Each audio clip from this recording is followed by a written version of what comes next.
শুরু করছি ফারহানা গল্পের পার্ট 2। ইতিমধ্যে তোমরা হয়তো জেনেই গেছো যে হুমাশা গল্পের সিজন 2 হচ্ছে ফারহানা। সো আমি কিন্তু অলরেডি ফারহানা গল্পের ফার্স্ট পার্ট আপলোড করে দিয়েছি, তোমরা যার যার দেখোনি অবশ্যই দেখে নিও। ফারহানা হুমাশা এবং জাহিদের একমাত্র মেয়ে, দেখতে যেমন সুন্দরী তেমনই তার চুলের রং কালো ঘন লম্বা। ফারহানার এমন গম্ভীরতার কারণ হুমাশা এবং জাহিদ কোনোভাবেই বুঝতে পারে না। তারা ভাবতে থাকে হয়তো তাদের মেয়েটাই এরকম কিছুটা চুপচাপ প্রকৃতির, তাই তারা এই বিষয়টাকে স্বাভাবিকভাবেই মেনে নিয়েছিল। দেখতে দেখতে দিন মাস এবং বছরও চলে গেল। ফারহানার বয়স এখন 8 বছর। সে ঠিক এখনো আগের মতোই একদম চুপচাপ, বেশি কথা বলে না, ঘর থেকে বের হতে চায় না। সকালবেলা স্কুলে যায়, স্কুল থেকে সোজা বাসায়। হুমাশা এবং জাহিদ অনেক বেশি জোর করলে কখনো কখনো বাবা মায়ের সাথে ঘুরতে বের হয়, তাছাড়া সবসময় নিজের ঘরেই বন্দি থাকে। একদিন সন্ধ্যায় আমার এক পরিচিত আমার বাড়িতে আসে। কেমন আছো হুমাশা ভাবি? বেশ অনেকদিন পর তোমাদের বাড়িতে এলাম। ভালো করেছো, আমার তো একা একা এমনিই দিন কেটে যাচ্ছে, মাঝে মাঝে তো একটু আসতে পারো তাই না? আজকে তো আসলাম।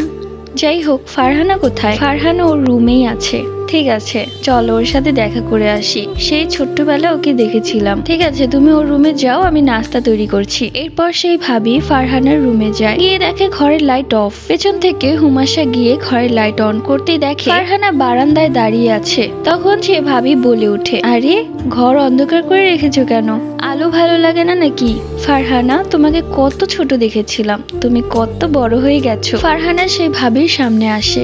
আমি ফারহানাকে চোখের ইশারায় বললাম সালাম দেওয়ার জন্য, কিন্তু ফারহানা সালাম দিচ্ছে না। এক পর্যায়ে সেই ভাবি আমার দিকে তাকিয়ে দেখে ফেলে এবং বলে, আরে ভাবি কিচ্ছু হবে না। ফারহানা কেমন চুপচাপ হয়ে গেছে, ওর কি কোনো সমস্যা আছে নাকি? ছোটবেলায় দেখতাম খালি কান্না করতো, এখন বড় হয়ে দেখি একদম চুপচাপ হয়ে গেছে। যাই হোক, ফারহানা কোন ক্লাসে পড়ছে এখন?